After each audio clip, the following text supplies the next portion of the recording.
welcome to the Like-Minded podcast. Today we have a very special guest, my academic sister, Pia Loorits, who is the founder of Dragonbridge Corporation, and she has spent over 20 years helping organizations and professionals communicate and collaborate across cultures. She's also an expert in Chinese and Japanese culture, and she has been a member of a Dragon Boat crew for over 4 years. Hello, Pia. Hello, Monica. Can you tell me, how does one even get involved with the Chinese or Japanese culture? If you're asking from how does someone today who's interested in doing that, I would say in a large city like Toronto, Montreal, even Ottawa, there are so many Chinese communities where you can learn Chinese, where you can learn about Chinese culture. There are festivals where they have cultural events and you can get an explanation of what the significance is of those events. So it's pretty easy in metropolitan areas. Otherwise, Wikipedia is a wonderful source.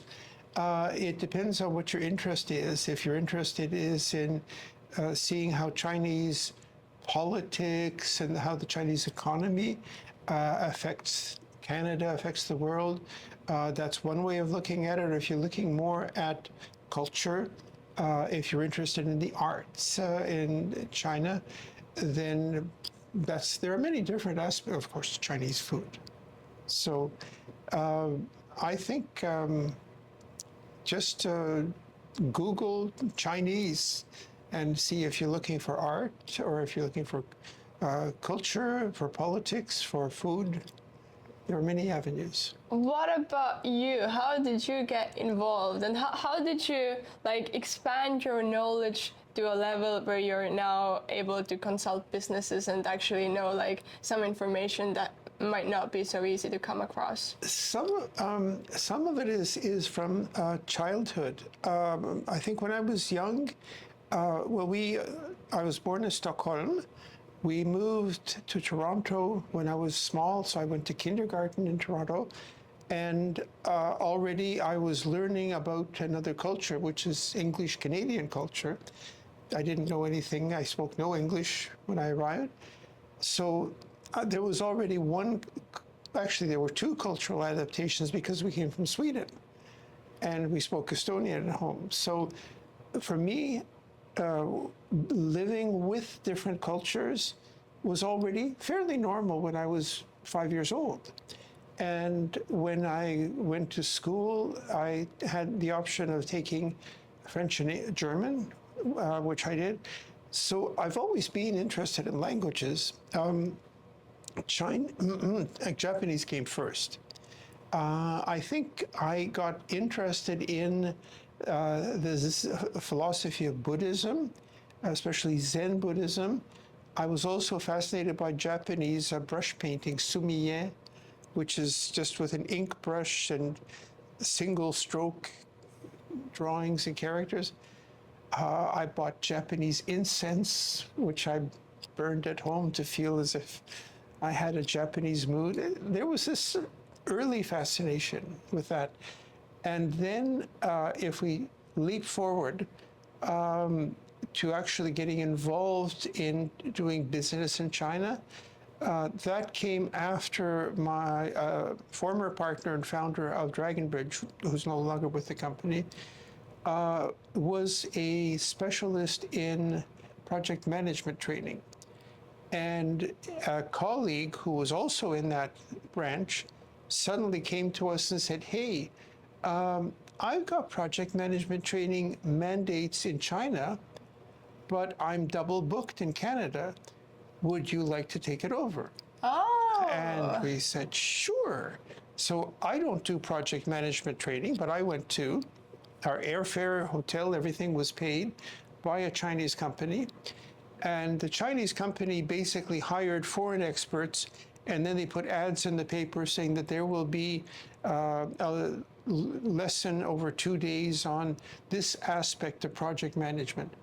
For Chinese people, getting accreditations like PMP, Project Management Professional, is more important for getting a better job than it is for actually doing project management.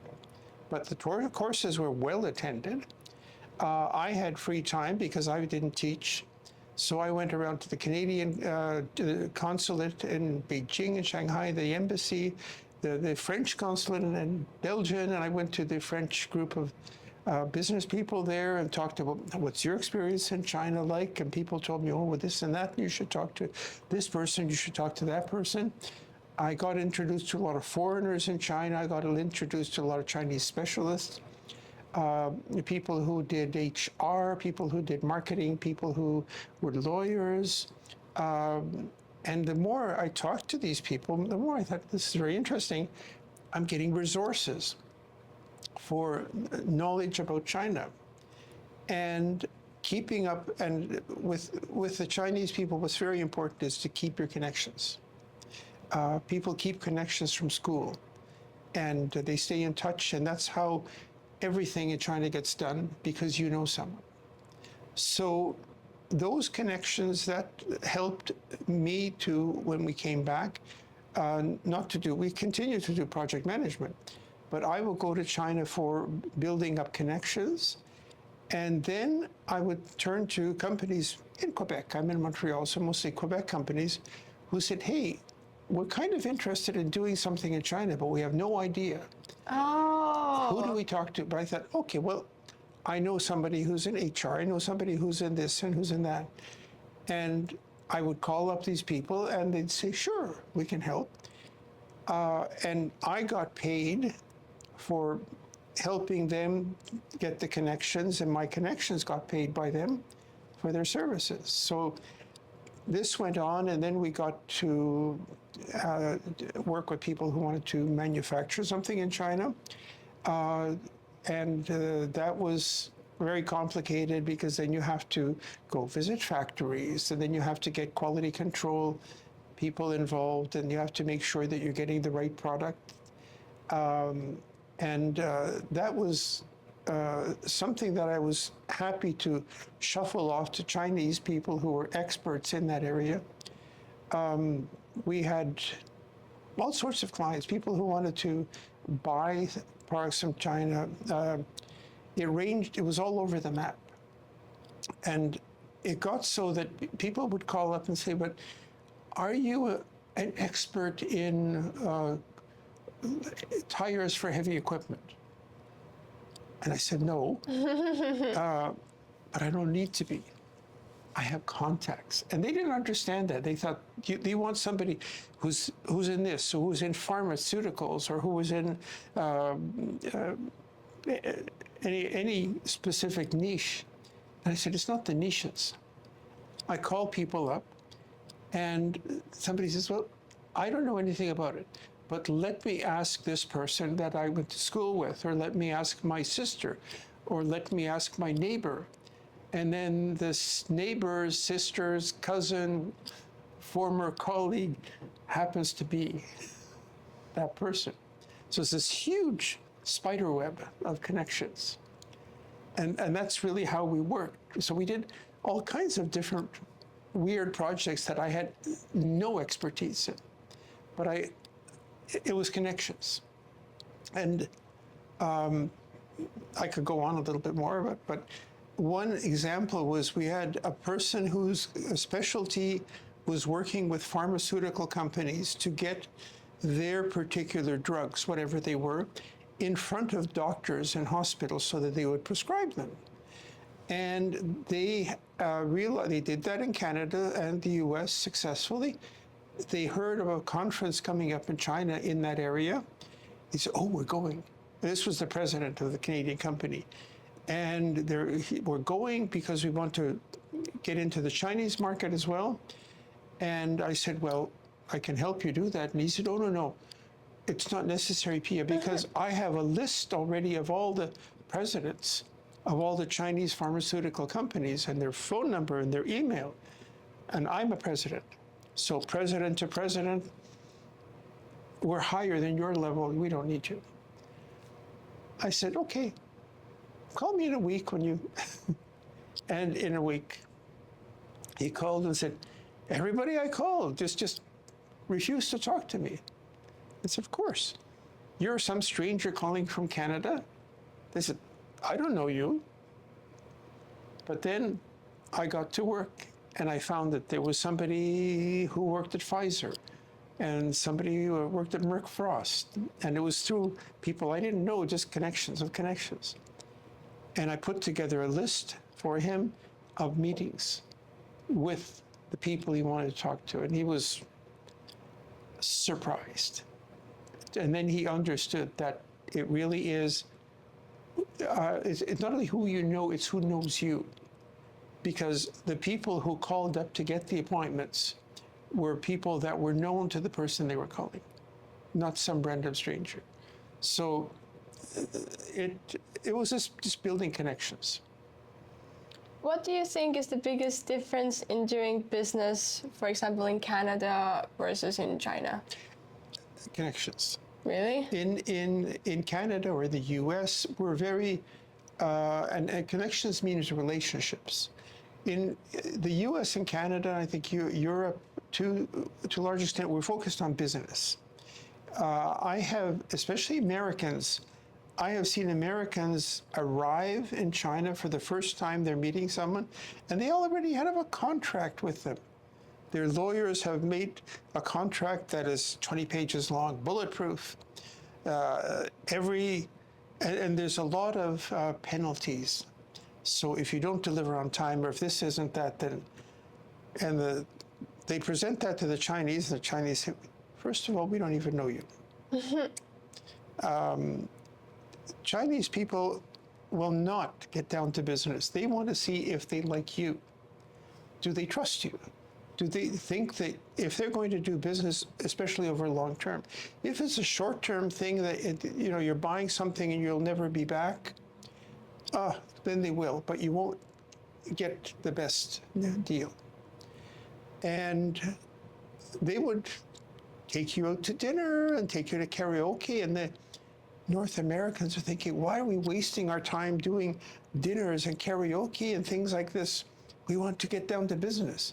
For the Chinese people, that is business. That is getting to know someone, getting them drunk, getting them very drunk and seeing what comes out.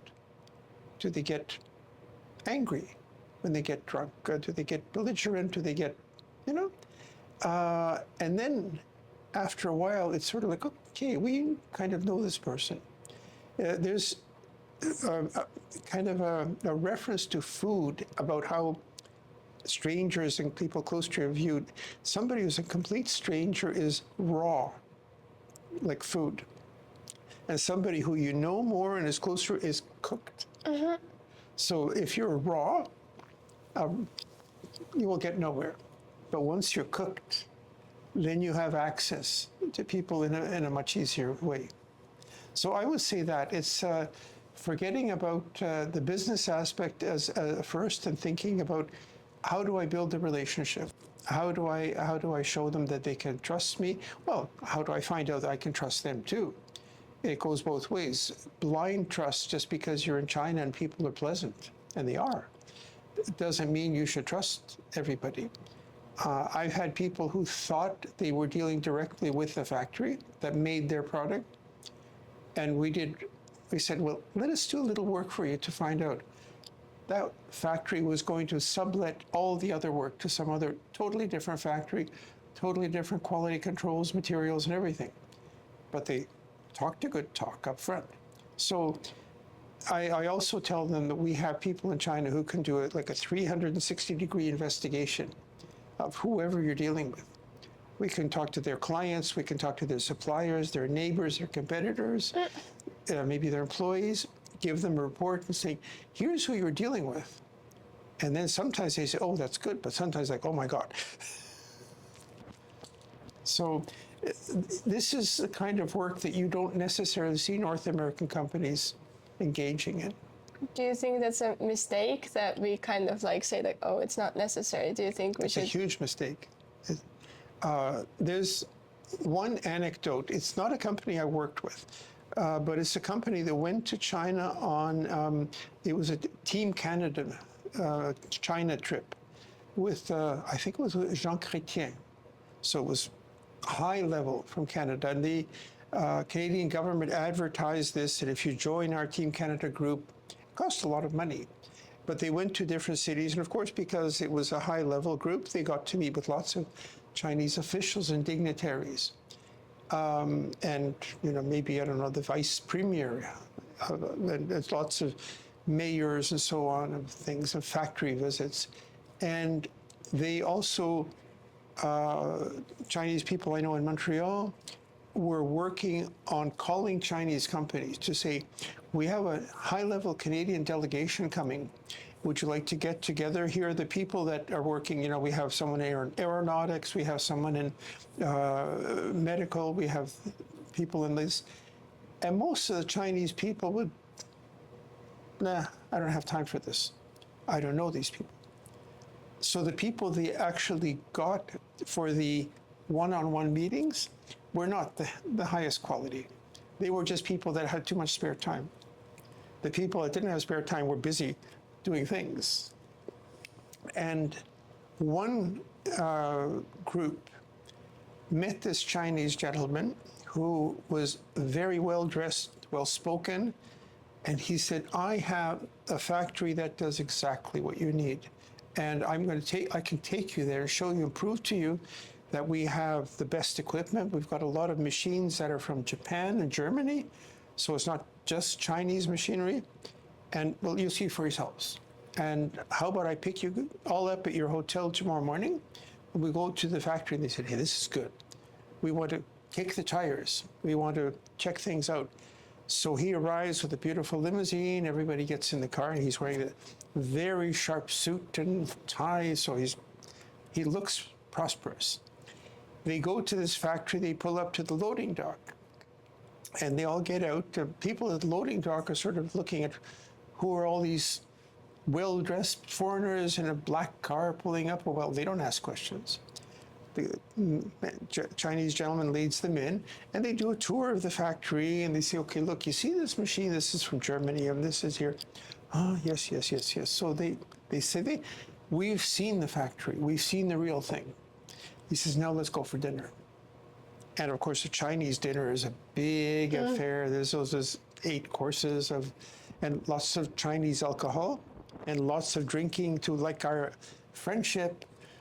And the Canadians are very, very impressed. And the Chinese gentleman pulls out a memorandum of agreement, which he had ready, which is really, a memorandum of agreement is just sort of, we're interested in talking about possibly doing business. It's not a binding thing, but it can feel like it.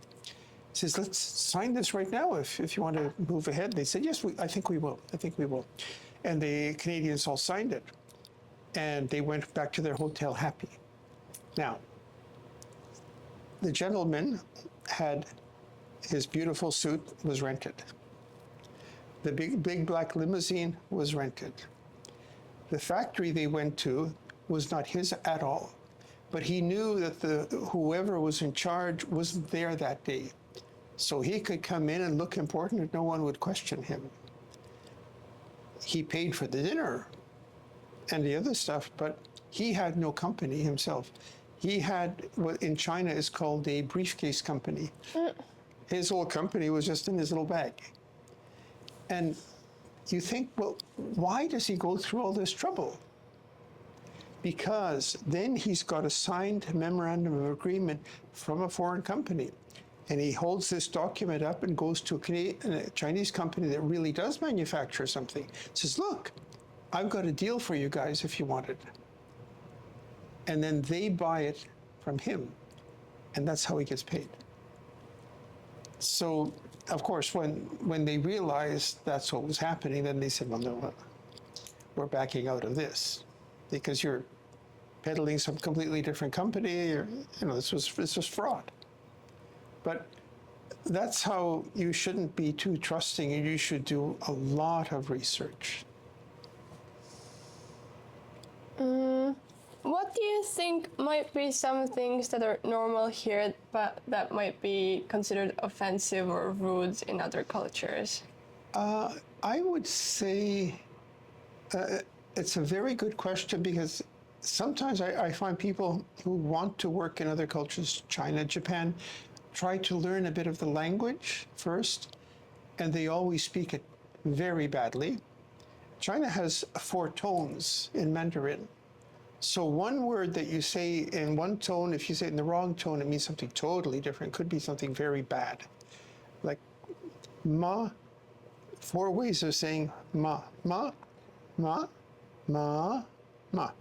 Ma is mother. Ma is hemp or kind of a rope. Ma is horse. So ma is mother, ma is horse, and ma is to scold or criticize someone. So, and it takes a while for foreign ears to get used to the accents. What they should be doing is learning the culture, learning about body language.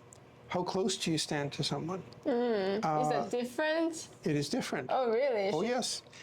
Even if you think, I know working with people that go to South America, in Latin cultures, we stand very close. Yes. And that's normal. Yes. But in Asian cultures, farther away, if you have a Japanese person who likes to keep a distance and a Latin American person likes to get close, what's going to happen is the Latin American person will keep moving towards you and the Japanese person will keep backing away. You'll end up doing a tango around the room. So learning about body language, about how much eye contact. Here we think a lot of eye contact is great. It shows you're honest. Oh, yes. In China and Japan, sustained eye contact can be aggressive. Oh, yes. So you talk and then you look away. I've given lectures on things, and what I look out into the audience and people are sitting like this, their eyes are closed. And to somebody who didn't know would think, oh, well, they've fallen asleep. They're not interested. This is terrible. No, they close their eyes because they're putting a lot of attention to hearing what I say.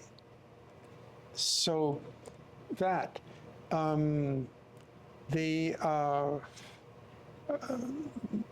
think even simple gestures, like let's say here we go like this to come here. That's in China, that is how you call a dog, come here. People come here, it's like that. In Japan, kite kudasai, here please. So it's like downward hand. You never point at things. You use their whole hand. This computer, this chair. If you go into a room and you don't know whose hand you should shake first, because you're thinking, okay, there's a president in this room, there's a VP, but there's also a few clerks, and the best thing is look for the oldest person. Age is respected. So the oldest person may not be high up, but they'll see that, you respect age. So go shake that person's hand. And what people here also don't, if you're going to a formal setting where they're all waiting for you in some room, and you're led into the room by your guide, who maybe met you at the front door and said, well, come on in. You should go into the room in order of importance. So your president goes first, and the vice president next, and then the director, and then everybody in order of importance. Because then the Chinese people say, that first person coming in must be the president. That must, so on. And when you sit around at a table, it's also by order. I've had clients like BMO, who we did cultural training for. And they would send me a list of Chinese people that were coming to Toronto and saying, we're going to have a dinner, a Chinese dinner at a round table. How do we seat them? And I say, well, give me their titles and their ages, and give me your group, titles and ages. And I would say, okay, the most senior person of BMO sits here at the round table. The most senior person of the Chinese delegation sits directly opposite. The second most senior person of the Chinese delegation sits on my right. The second most senior person of BMO sits on their right, and so on. until the least important persons are at either side, and those are usually the translators. So it's not just a random thing. There's a protocol. And again, here people are not quite used to the idea of protocol. So learning about protocol, the culture, body language, don't make too many gestures because you don't know if you're making a good gesture or a bad gesture, whether, you shouldn't point, of course. If you hand something to someone or take something, always both hands. Business card, always two hands. Take him with two hands. And treat the business card as an extremely precious object. It is never to be shoved into your pocket. That's horrible. You take it with great respect. You put it maybe into a little case or something. And the business card is so you can know who you're talking to. You can say, Mr. Vice President so-and-so. Memorize the name. And otherwise it's confusing. There was a group that went to China and one person forgot his business cards. And he said, well, okay, I'm so-and-so and that's my job function, but I don't have a card, I forgot my cards. They said, okay. The Chinese group treated him as a person of no importance because obviously he has no cards, so he can't be important. So all these little things, cultural things, are way more important than trying to speak a broken version of their language. And I see business leaders and I see politicians who forget this. Trump is a great example of someone who just doesn't care. But I've seen pictures of Jean Chrétien also in China, and Ségolène Royal, who's a French candidate for president. She did a tour in China of the Great Wall, and she was wearing a white coat. White is for mourning. Oh, really? For funerals. So they had big pictures in the Chinese papers of there she is on the Great Wall, and she's wearing white, and she's just arrived in China for the first time, and she's already in mourning. So there are just so many little cultural things. For me, that languages and how people express themselves and in words or in gestures, that's always fascinated me. So if I go somewhere, I'm always annoying people by asking, why did she say that? Or how come this is? You now have so much experience in this field, but a question we always ask is, if you met your 18-year-old self again, or a version of you that has just graduated, what advice would you give them, or what would you tell them? I'd say if this sort of thing, if intercultural, international relations, business interests you, or if it's the arts, travel. Take a year off. There is nothing as valuable as a sabbatical year taken early. Travel the world, go to strange places, eat strange food, experience culture shock, and realize that the little bubble that you come from is not representative of the whole world. That is such an eye-opener. And you meet different people. And I've found that there's that of being openness to opportunities and to getting out of your comfort zone and getting out of your culture. I had Chinese students, a lot of times if I was talking to them about Chinese culture, and the strange thing is some of them came up and said, I've learned more about my culture than I knew before. But they were asked, like, what should I go into in terms of a career? Accounting is good, isn't it? Don't think about the money. The money will come if you're doing well at something, and if you have a passion for it. And you may not know what you have a passion for right now. I've found that life is actually a series of accidents. You meet a person, and that person says, hey, I happen to do this. And you say, really? And then you learn about that. They say, yes, we're going to this place. Do you want to come? Well, yes. And saying yes to things and being open to this serendipitous things that just pop up. There's something, it's as if the universe is sort of thinking, we're going to throw a few opportunities your way, and we're going to see if you're interested, or if you say, no, this is, I don't know about this, I'm hesitant. Yeah. Thank you. That was a very good answer and a great interview.